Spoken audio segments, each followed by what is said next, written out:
Hi everyone, Dominic Esposito, your drill instructor. Thanks for another opportunity to come with you into the studio and learn how to shoot this shot. But before I go into that, I want to first say thank you to our sponsors, but more importantly, to the first sponsor that I ever had so many years ago, Pool and Billiard Magazine.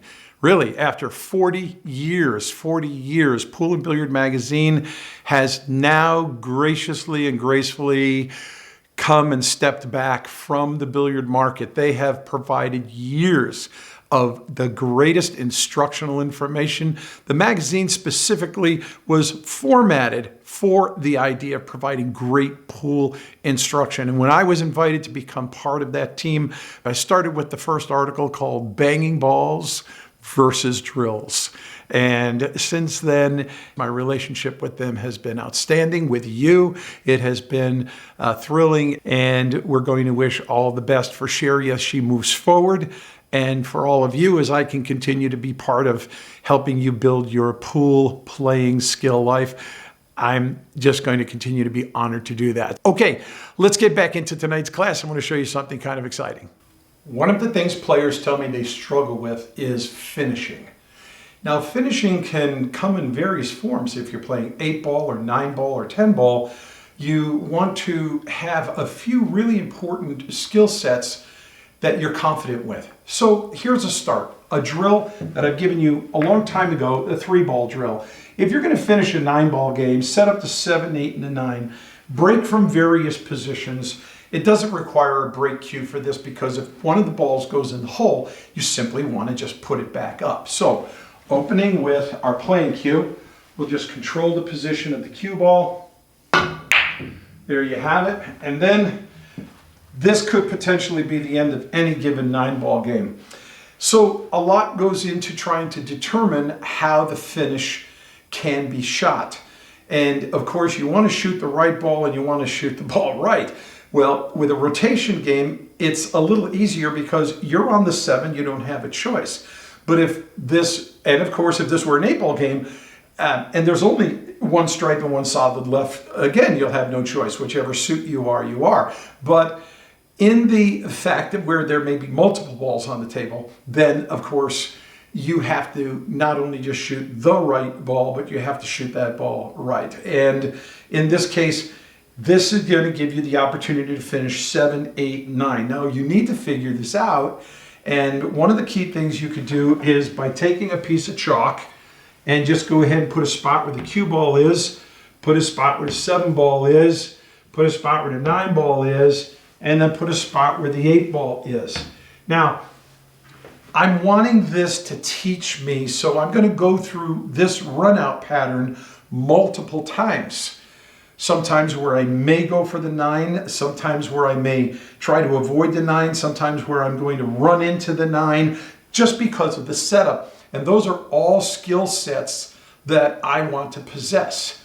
If you miss, you reset that shot and shoot it over and over, not till you make it, but till your confidence level is so strong you really don't miss it anymore, which means that's at least a rack of balls that you pocketed. So at least 15 out of 20, or you're successfully making 5, 6, 7, 8 in a row, and you're feeling really good about that.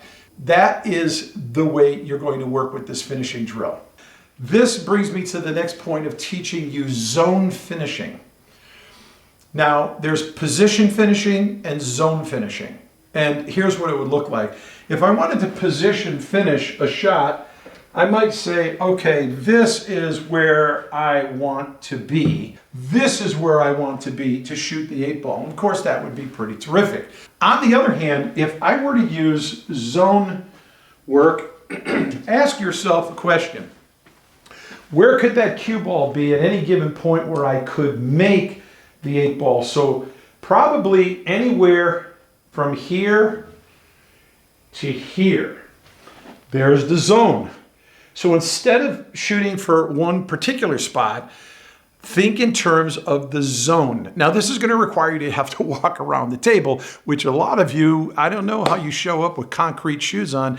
And yeah, because you stand there the whole time looking at the table like it's going to explain itself. Until you walk around the table, you can't see everything.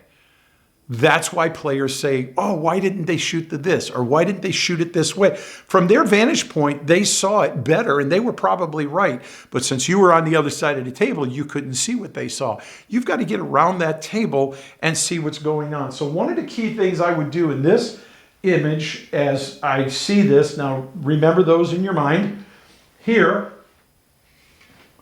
is I might think to myself, well, I guess if I could get anywhere from in here, let me see. Yeah, that's pretty comfortable.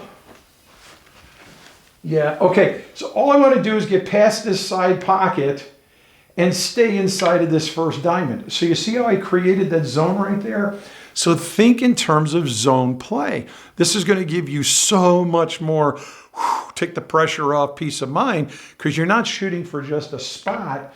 You're shooting for an area that you really want to be confident. Now, of course, when you're playing the last ball, the winning ball, you'd certainly like to be as straight in on it as you can. So that is part of the effort. But only shooting into a zone is going to give you a lot more peace of mind. So let's go ahead. What in this case, when the cue ball is this close, is really the best way to play it? Now, I want to teach you once again about the conflict zone and the approach zone. Some of you might be thinking, well, why don't you just draw back and bring it in? Well, that would be trying to come into the conflict zone direction.